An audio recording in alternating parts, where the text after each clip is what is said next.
प्रदेश में इन दिनों चुनावी मौसम लगा हुआ है। राजनीतिक पार्टियों द्वारा प्रत्याशियों के नाम की घोषणा करने के बाद से राजनीतिक पार्टियों में कलह की स्थिति निर्मित हो गई है। पार्टियों के प्रत्याशियों व शीर्ष नेताओं के मान मनौवत के बाद अब कई बागी नेता पार्टी को सहयोग भी दे रहे हैं। वहीं प्रत्याशियों द्वारा नामांकन भरने के बाद से धुआंधार प्रचार प्रसार भी किया जा रहा है। इसी कड़ी में प्रदेश सहित बिल्हा विधानसभा में चुनावी संग्राम शुरू हो चुकी है, जहां पर भारतीय जनता पार्टी के प्रत्याशी द्वारा हर रोज बाइक रैली निकाल लोगों से जनसंपर्क किया जा रहा है। वहीं कांग्रेस पार्टी भी चुनावी प्रचार व जनसंपर्क में पीछे नहीं है। कांग्रेस के क्षेत्रीय नेता व संगठन के लोगों में अपने नए प्रत्याशी राजेंद्र शुक्ला को लेकर काफी उत्साह है। नगर पंचायत सरगांव में उनके द्वारा बैठक का आयोजन किया गया था, जिसमें भारी मात्रा में जनता शामिल हुई थी, जहां प्रत्याशी राजेंद्र शुक्ला द्वारा बिल्हा विधानसभा से इस बार 20 से 25 हजार वोटों से जीत हासिल करने का दावा किया गया है। देखिए, चूंकि हमारे विधायक थे तो हम उनकी गलतियों को ढांपा करते थे, पर पिछले 15 साल में जितनी निष्क्रियता उन्होंने दिखाई, जितना कार्यकर्ताओं को जो सम्मान मिलना चाहिए वो सम्मान कभी नहीं मिला। आज वो चूंकि पार्टी छोड़ के भागे हैं तो मुझे इस बात को कहने में कोई संकोच नहीं है कि उनसे निष्क्रिय और आक्रमण्य विधायक और नेता मैंने तो देखा ही नहीं। जिस प्रकार कांग्रेस में टिकट को लेकर मारामारी चल रही थी वह अब थम सी गई है।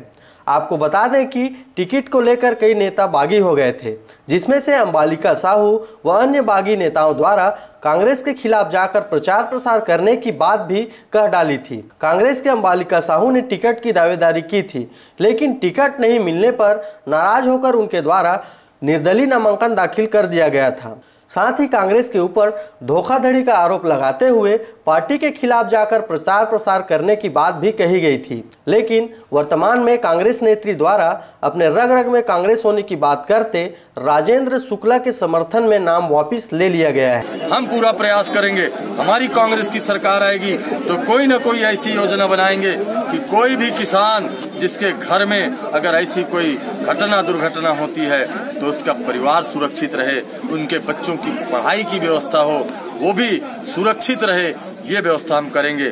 और हम किसान की जो धान का समर्थन मूल्य है उसको 2500 रुपए से ज्यादा समर्थन मूल्य देने की हमारी बात हमारे नेताओं ने की है। इसके साथ ही बिल्हा विधानसभा से निर्दलीय प्रत्याशी के रूप में मैदान में उतरे निरंजन साहू द्वारा धुआंधार प्रचार भी किया जा रहा है। सरगांव से राजकुमार यादव व नारायण बंजारे के साथ ब्यूरो रिपोर्ट RJ रमझाज है। विधानसभा में उठवाए बार तहसीलदार के चक्कर नहीं काटे पड़े, छोटे छोटे नामांकन पर पटवारी के चक्कर नहीं काटे पड़े। मैं आपको वादा करता हूँ, दुनिया में नहीं जाना हूँ, मैं विधायक बन गया हूँ कि पटवारी में तुम्हारे घर आके काम करी ऐसे व्यवस्था।